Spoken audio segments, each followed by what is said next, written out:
Top 30 shooting guards in the NBA going into the 2025-2026 NBA season. I just recorded the point guard one. I got the same shirt on. I'm going to record all these back to back, so I'm going to just switch my hat up each time. Let's get it. Like I did in the last video, basically down here I got all of these different point guards, and each of these is shooting guards, excuse me. And each of these, they say 1 to 5, 6 to 10, etc. I'm not doing it by tiers, I'm doing it by number, but I will put them in order at the end. Let's go. So again, I'm going to start with the kind of locks for the top 5. So obviously Anthony Edwards is going to be up here, right? Obviously Devin Booker is going to be up here, right? That boy from Cleveland, there he is. Donovan Mitchell is obviously going to be up here. And then, we got a question. We got some questions to answer here. Who else is very deserving of being in that top 5? I'm like, is shooting guard the weakest position in the NBA right now? No, I could already answer that. That's going to be small forward, which is going to be the next video. But compared to the point guard list that I just did, it's definitely a little more shallow at the top. So let's just start putting some players up here that I think are a little bit better than some of these other players. And then we will go from there, I guess. All right, so now we got to pick out of these players right here, who's going to be in the top 5 with the 3 obvious choices in Anthony Edwards, Devin Booker, and Donovan Mitchell. Right now, this isn't in any order, by the way. So out of these players that we have right here, it's hard for me to say. All these players are kind of within a similar range, I would say. And I don't think any really jump out to me and be like, they're obviously way better than these other players. But I think Tyler Hero's pretty good. He had a very good all-star caliber season last year. And I'm trying to think which of these other players were really in serious consideration for an all-star spot. Let me go back down real quick and see if anybody else here was in consideration for an all-star spot last year. And as I look around, not really, to be honest, which is kind of what I was saying before, and that this is a little bit of a shallow position. But Tyler Hero was an all-star last year, I believe. If not, then he was definitely in consideration for it. And other players that could have been all-stars out of this group, maybe if the Western Conference wasn't so stacked, maybe an Austin Reeves, maybe Zach LaVine. But let's go ahead and let's put Zach LaVine here for now.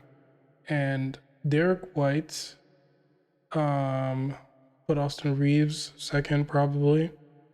Desmond Bane, RJ Barrett, Amin Thompson. Now let's keep going. I'm glad that I didn't just make this tiers, like regular tiers, because everybody would be in the same tier. Not everybody, but there's not like a whole lot distinguishing some of these players here. I think Bradley Beal could come up here. Herb Jones, because his defense is amazing. Let's see here. Dyson Daniels for a similar reason. Because a lot of these players, even though they are role players, they're very good in the role that they're in. I think Benedict Mathurin is pretty good. I'm still trying to look at players that have one really super Saiyan type skill, or like Herb Jones, or are on a good season, probably in all-star consideration at the very least.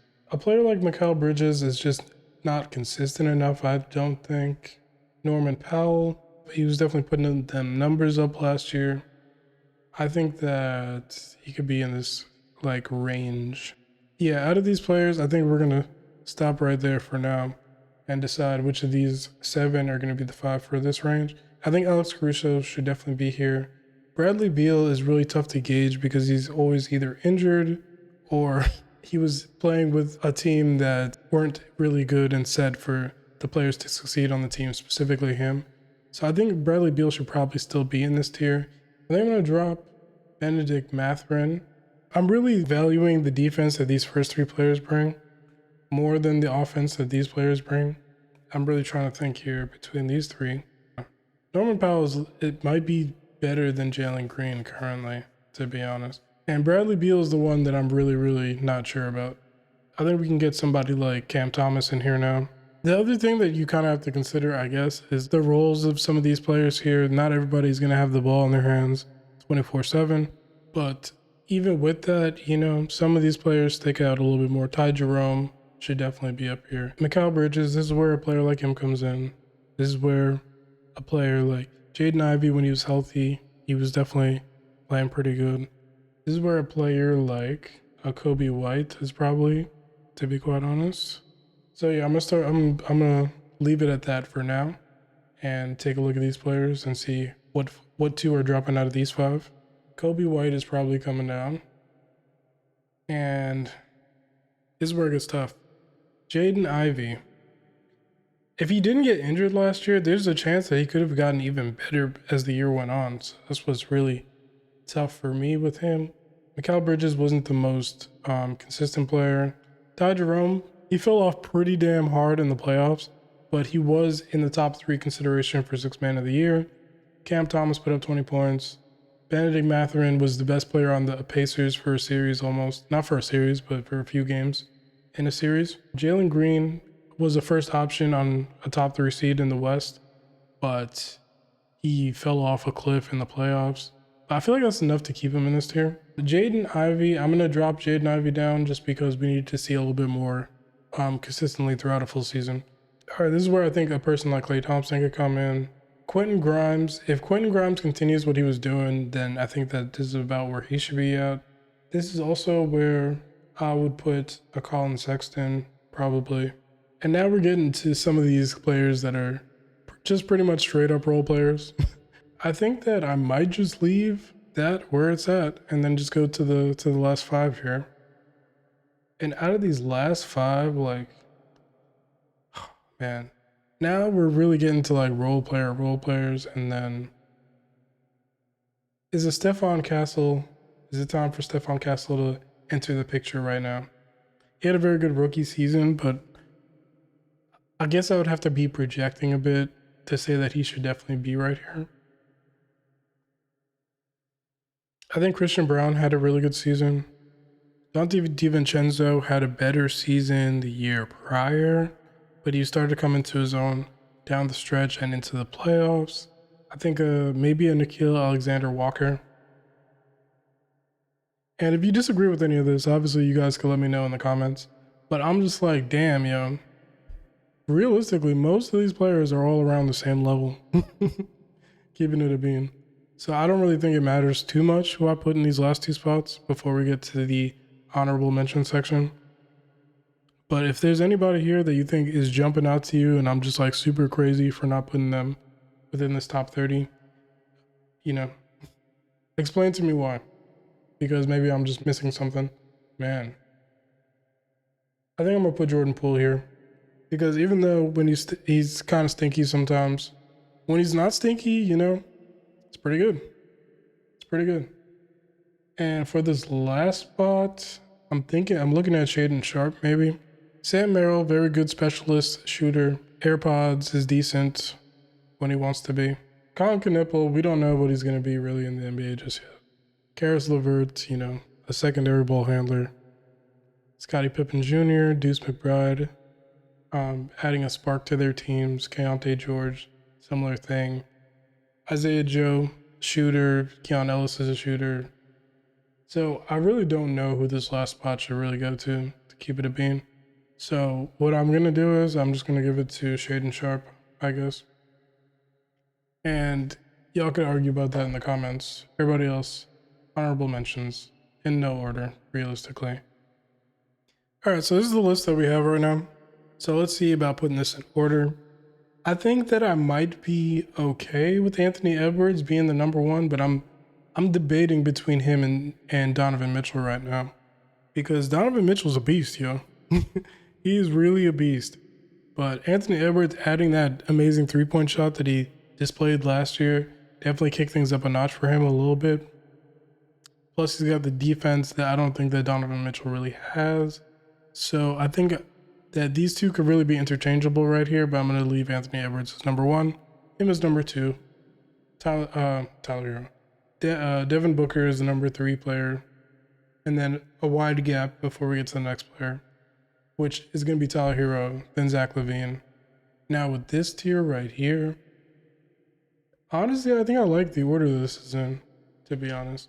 Lakers fans, I know y'all gonna be mad that I have Derek White above Austin Reeves, but it is what it is, brother. It is what it is. Desmond Bain and RJ Barrett, Amin Thompson. Honestly, Amin Thompson could jump all the way up here next season, in the 2026 season. And I'd love to see it, yo. I love the Rockets. They're fire. But for now, I'm going to put him right there. Then we got Caruso, Herb Jones. I think Herb Jones and Dyson Daniels could potentially swap places because Dyson Daniels' defense and just ability to get them steals is just so freaking. He just can jumpstart their offense just through getting these steals and starting the fast breakup. So I really like that about him. Herb Jones, he could lock anybody up though. I don't know. Norman Powell, I think, is underrated at this point. And it's funny that I put him before Bradley Beal because the Clippers basically got rid of him so that they could add Bradley Beal. But they also were able to add John Collins because of that. So it was less about Norman Powell being worse than Bradley Beal and more so about them being able to add different pieces to the team. You know what I'm saying? If I'm just looking at their last seasons, I think Norman Powell's better. I mean, Mikal Bridges has defense, which is good. You know what I'm saying? So I think I could put him above Cam Thomas. Honestly, I think I could put Mikal at the front of this. I'll put Benedict Matherin's kind of underrated, yeah. I think he's kind of underrated. I think I like this order right here. We got Kobe White, we got Jaden Ivey, we got Klay Thompson, Grimes, and Colin Sexton. I'm going to move Sexton up one. And then for the last row, we got, let's put, oh man, this is tough. Let's put Nickeil Alexander-Walker first, Christian Brown, Stephon Castle, Jordan Poole. Honestly, Stephon Castle, he's got a very small sample size, so I don't think he should be above these other players that have really proven it for real. And then we got these honorable mentions down here. Let me know if any of these honorable mentions should move up, in your opinion. Let me know what you think about this order right here. If you made it this far in the video, please like the video, subscribe, check out the other videos in this series because the point guard one should already be out and the rest are going to be dropping over the next couple of days. So stay on watch for those and have a nice day. Thank you.